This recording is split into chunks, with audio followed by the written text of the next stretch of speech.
इधर ध्यान।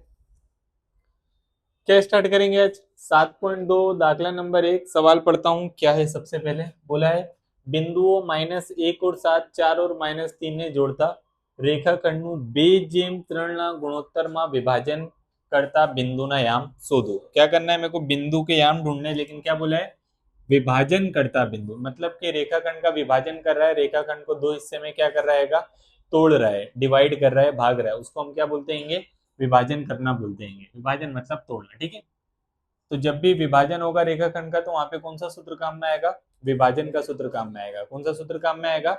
विभाजन। विभाजन का सूत्र क्या है देखते हैं। उसके पहले मैं एक छोटी सी आकृति बनाता हूँ। देखो, रेखा देता हूँ नाम ए बी, यहाँ पे कोई बिंदु दे देता हूँ जिसका नाम क्या देता हूँ मैं? सी। रेखाखंड का गुणोत्तर दिया हुआ है 2:3, मतलब कि इसी का माप समझो कितना है? 2, मतलब कि 2 टुकड़े यहाँ पे हैं रेखा के और 3 टुकड़े यहाँ पे, ठीक है। यानी रेखाखंड के अगर अपने 5 टुकड़े करेंगे ना, 5 हिस्से, तो 2 हिस्से यहाँ हैं और 3 हिस्से यहाँ पे। बिंदु ए के आम अपने को दिया हुआ है कौन से? -1 और 7। बिंदु बी के आम दिया हुआ है कितना? 4 -3। विभाजन करता बिंदु कौन है अपना? सी है। कौन है? सी। मेरे को सी के हम क्या करने होंगे? ढूंढने हैं। तो हम किसका इस्तेमाल करेंगे? विभाजन के सूत्र का इस्तेमाल करेंगे। किसका इस्तेमाल करेंगे? विभाजन के सूत्र। तो विभाजन का सूत्र अपना क्या होगा? मेरे को सी के आम ढूंढने हैं, तो मैं लिखूंगा सी ना याम बराबर विभाजन का सूत्र अपना m1 x2 plus m2 x1 नीचे m1 + m2। ये जो सूत्र है ये एक श्याम के लिए, किसके लिए? एक श्याम। सादा सा सूत्र है। क्या है? m1 के साथ x2, m2 के साथ x1 नीचे m1 + m2।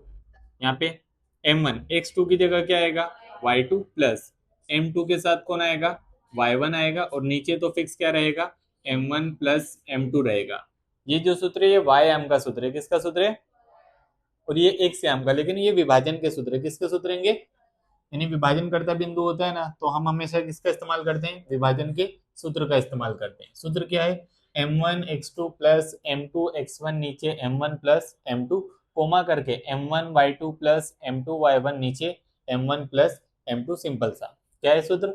m1 x2 plus m2 x1 नीचे m1 + m2। यहाँ पे m1 y2 plus m2 y1 नीचे m1 + m2। सादा। यहाँ पे x2 x1 मतलब कि 1 यूज करें तो साथ में क्या आएगा? 2, और 2 के साथ क्या आएगा? 1। यानी यहाँ पे x का इस्तेमाल करें तो यहाँ पे खाली किसका इस्तेमाल करा है? और नीचे तो फिक्स क्या रहेगा? m1 और m2। x1 y1 x2 y2 तो सर हमको डिसाइड करते आता है। a के ऊपर नाम क्या आ जाएगा? x1 y1। b के ऊपर नाम क्या आएगा? अब ये m1 m2 कैसे डिसाइड होगा? तो जो गुणोत्तर होता है ना, गुणोत्तर को ही अपने क्या नाम देते हैं? m1 और m2। यानी कि m1 कितना है अपना? 2, और m2 अपना कितना हैगा? 3 हैगा। ठीक है, ठीक है सर। बस गणतरी करनी, जवाब आ जाएगा। चलो कीमतें लगाओ। m1 बोले तो 2, ब्रैकेट में रखना। x2 बोले तो ब्रैकेट में रखना, प्लस m2 बोले तो 3, x1 बोले तो -1 ब्रैकेट में नीचे m1 + m2। m1 कितना है? 2 + 3 कोमा एक से m का, ठीक है। m1 कितना है? 2 ब्रैकेट में रखने का, y2 -3 plus m2 3, y1 7 bracket में नीचे m1 + m2। m1 कितना है?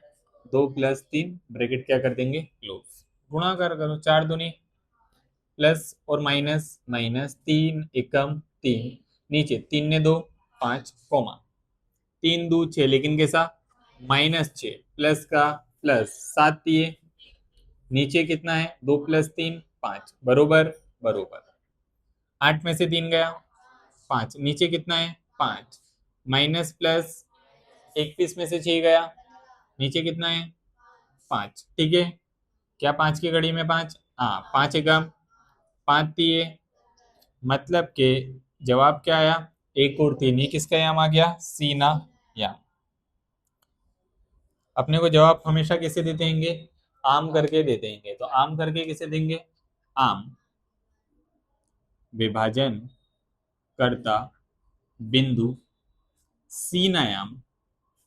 सी का याम क्या मिला? 1 અને 3 મળશે। एकदम सिंपल, सादू અને सरल।